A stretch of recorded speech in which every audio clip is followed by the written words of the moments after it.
Hi, my name is Dallas Cornish, and this is my midterm presentation. So the first thing that I worked on after the last presentation was my marketing research. So the first thing I wanted to know exactly was, what is event marketing? Event marketing is a marketing technique that advertises a brand, service, or product through the facilitation of events or experiences. It offers a much more engaging way for potential customers to interact with a brand and its representatives. Why is it important?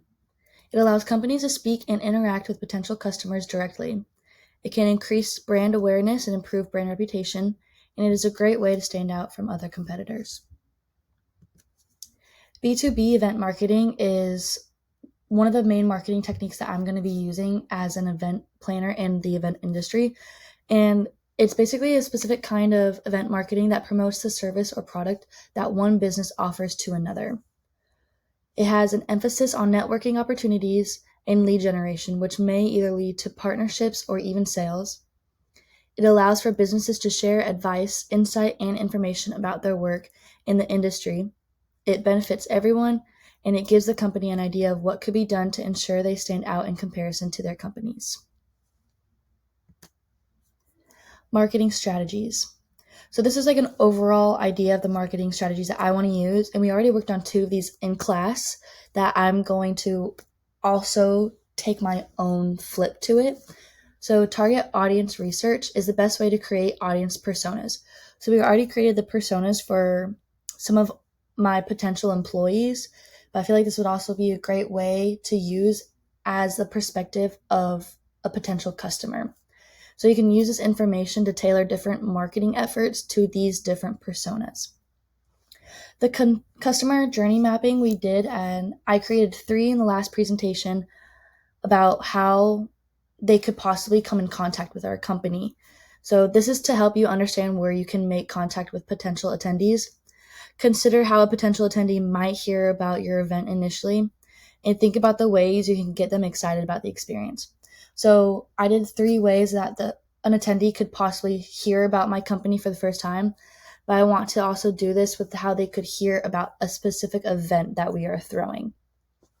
And then the third one I added to it was event feedback.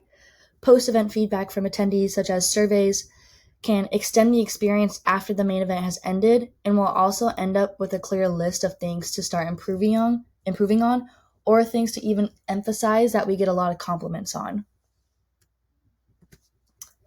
My event marketing. So these are a little bit more specified that I'm going to try to engage in for every event. Or not for every event, but for my company. So tasting trials, I think, would be a great way for launching a new line of items or testing a new menu.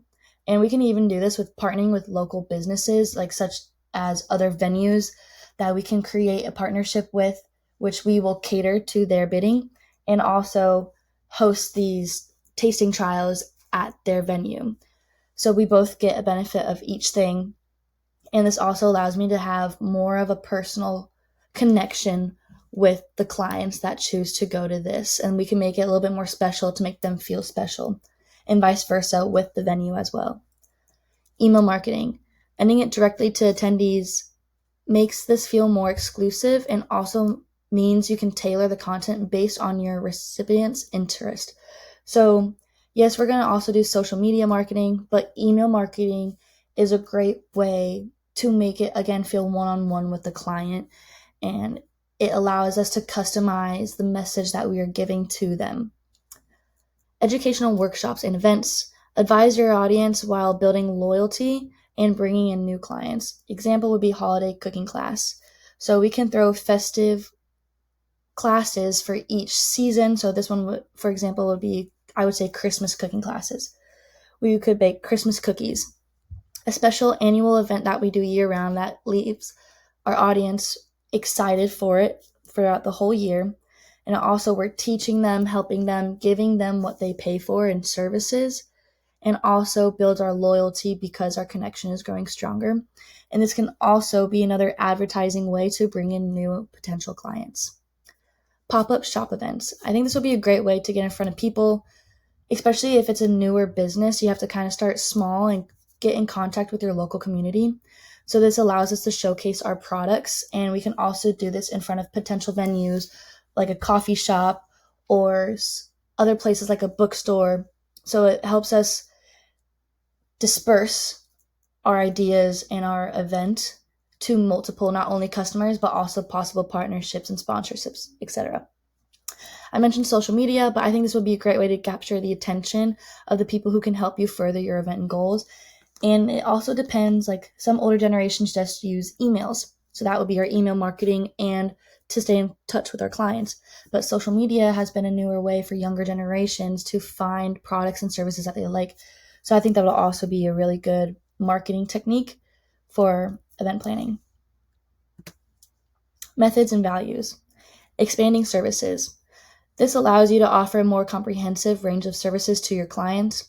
Offer packages that include venue selection, catering options, and other related services, making a business one-stop shop for event needs. So this also just makes us stand out to other people. If we give them packages because they bought our beverage package, that means they get free dessert display. Or if they book with this venue, we will give them an all-inclusive package. It just expands our services for this one client because they could not even be thinking about having a dessert display at their corporate event. But if they decide to take this all-inclusive package, then they get even more than what they expected. Smooth planning process. Instead of having to coordinate with multiple vendors separately, you can work closely with your partners to ensure that all aspects of the events are seamlessly integrated, saving time and communication errors. So, for example, this would be to communicate with our vendors by working extremely close with them, like creating a connection, becoming friends with them. So then this planning process for an event, say it's a wedding reception, is completely smooth. Everybody is on the same page, and there's not really, of course, there's going to be tweaks here and there to work on, but they're not going to be so devastating to where the client could recognize the mistakes that we made. Additional resources. Partnering with other businesses can give us access to resources that we might not have come to on our own. So, for example, partnering with a certain venue can give us access to more room, to more storage, to more possibilities for our catering clients. I can't really think of an example. I'm trying to think. The one I can come up with on the spot right now is the Tampa Art Museum. Not only has art displays for potential clients that have a favoring in art, but they also have like an outside venue space to where you can meet 50-50 outside and 50 inside. So say like the band could be playing inside jazz music while you're having a cocktail reception, but then on the outside you have a DJ, a booth, dance floor, and tables just of serving food. Credibility. Aligning yourself with reputable venues and catering services can enhance your credibility as an event planner. Improving experience. Creating a partnership with other venues helps you gain access to their specialized knowledge and expertise. Collaborate closely with experienced professionals. You can see how different types of events are organized, how logistical challenges are addressed. It exposes you to a wider network of industry professionals, which opens a lot more doors for you, allows for mutual feedback and collaboration, fosters a culture of continuous learning and improvement, provides benefits for both myself and my clients. So these are the type of partnerships that I would want to try to have contact with and create a partnership with. So all of these are different local catering businesses, beverage services, and music rentals and extra rentals. So the backyard chefs, the corporate caterers, Tampa Bay food trucks, the bar masters, the Impressed Guests, Rolling Spirits, West Coast Rental Inc., DJ Jimmy T, and DeLon Entertainment. These are all local businesses that I would generally try to contact with and come up with a partnership that benefits both of us, because after doing research, these were my top 3 in each of these categories that seemed like they knew what they were doing. They seemed professional, but also knew how to give their clients the experience and memories that they deserved and paid for it. Decorative products. So these are all of my own products that I would buy from wholesale companies or other companies and buy them in bulk that I would keep for myself and use them for an event such as a birthday party or a wedding, that I will keep these for myself so I don't need a partner for these.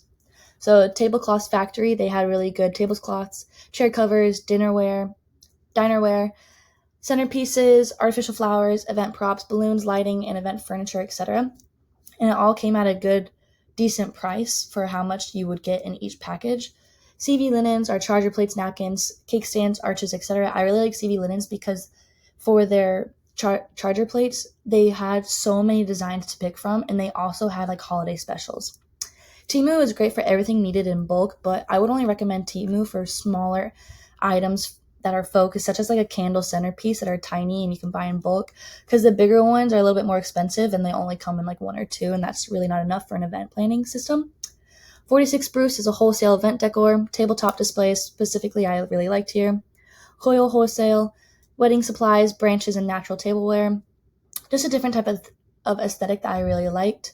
And the event florists are fresh flowers and plants that you could use for centerpieces, or when you walk into an event and they are by the arches, chairs. Like, this is what I really liked because it came with fresh flowers, but also taller plants and trees that you could use. My next plan. So all before the next presentation, my goal is to complete my target audience research. So I would just want to narrow a little bit more how I can reach out to my audience and grasp my target audience attention.